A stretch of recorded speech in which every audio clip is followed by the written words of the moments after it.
Jebuvudeko twabalaga emboozi ey'abakulira eddwaliro ly'Ekawempe North nga balaganga bwe batakyalina nsimbi ziddukanya ddwaliro lino olw'okubanga eyalitandikawo era omubaka w'ekitundu Mohammade Ssegirinya ali mu kkomera era ng'ono ye yali abasakira obuyambi okusobola okutuusa obujjanjabi eri abantu ku bwereere.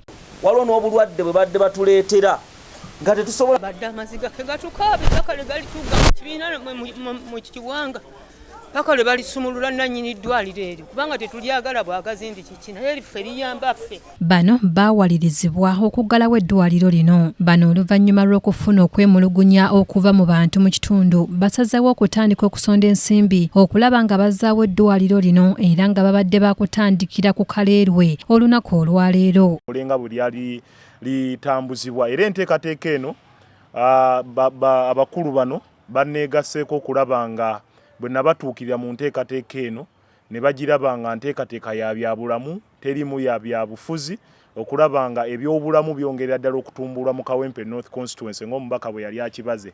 Naye kyannaku nnyo nti kati poliisi egufudde muze nti buli wabaawo enteekateeka yonna ey'amaanyi wabaawo President Robert Kyagulanyi Ssentamu, Kano Dr. Kiza Besigye, Road Mayor, ba councillors, ba division mayors era ne poliisi twagitegeezaako nti olunaku lwali ssaawa 4 tugenda beera mu katale k'Eddaliro naye kitukubye enkyukwe okeera nga deployingidde ddala ate ng'eno ensonga ya byabulamu twabadde tusookedde mu katale k'Eddaliro olw'ensonga nti abantu ababadde basinga okozesa eddwaliro eryo be bantu baffe abakolera mu butale abadde bafuna free services z'ebyobulamu naye ffe ekigendwa kyabadde nti katugendeeyo alina kyalina ow'ekikumi okusinziira ku rate gye biriko. Ffe ng'abatuula ku kakiiko ka public health Ekawempe tumanyi okusomoozebwa okuli mu Kawempe division mu byobulamu. Wabula bano babadde bakatuuka ku ddwaliro lino Ekawempe basanze poliisi n'amagye nga byayiiriddwa dda mu kifo kino kyonna wamu ne ku kaleerwe.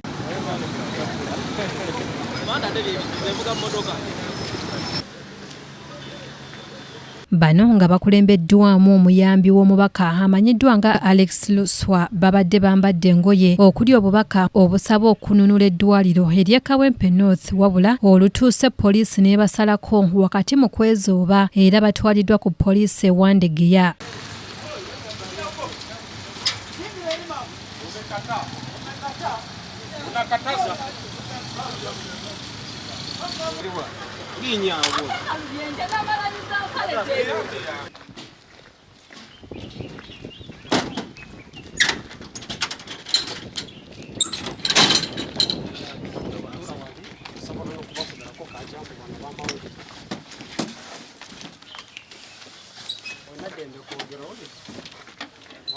Bano bagenze beemulugunya ku poliisi okubakwata n'okulinnya eggere mu nteekateeka yaabwe ey'okuyamba abantu.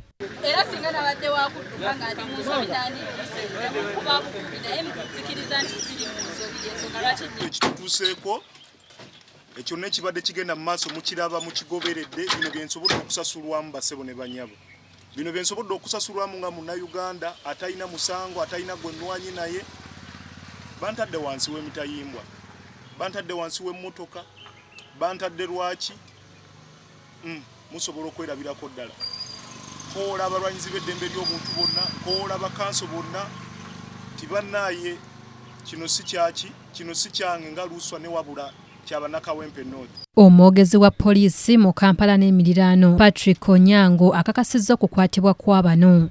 N'ekirala bade bateekateeka okugenda okwekalakasa nga abadumira yabadde Kemikisha Sharon ono ali woman counselor yawandegeya abadde abakubamu omuliro ati bagende beekalakase ku nsonga z'okuggalawo ddwaliro ya Kampala North Medical Center ku nsonga nti Bano tekyafuna ssente naye badde baagala kwekalakasa oba okukuba olukuŋŋaana badde bateekwa kufuna olukusa okuva eri omuduumizi wa poliisi kati bali basatu abakwatiddwa Eddwaliro lino lyali lyatandikibwawo omubaka Ssegirinya Mohammade ng'ayambibwako abazira kiso okuva ebweru, wabula oluvannyuma lw'ono okumala omwaka mulamba mu kkomera nga ne gye buli kati tannateebwa olw'emisango egy'ebijambiya e Masaka, abazira kiso abaali bavujjirira ensimbi mu ddwaliro lino baabijjamu enta. Omulangira Jjonjo Moses yakusakidde eggulire lino ku lwa KTV